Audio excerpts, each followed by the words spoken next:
قوي قوي. يقول لك ايه؟ امي اما كانت بتروح لعمامي تقول لهم ما عندكوش بواقي اكل عشان انا عندي فراخ.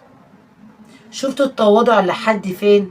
تواضع. كانت في ساعة كده هيدمع فيها من كتر ما بيحكي على امه. ده حب الام خلاه يحكي اكتر من كده.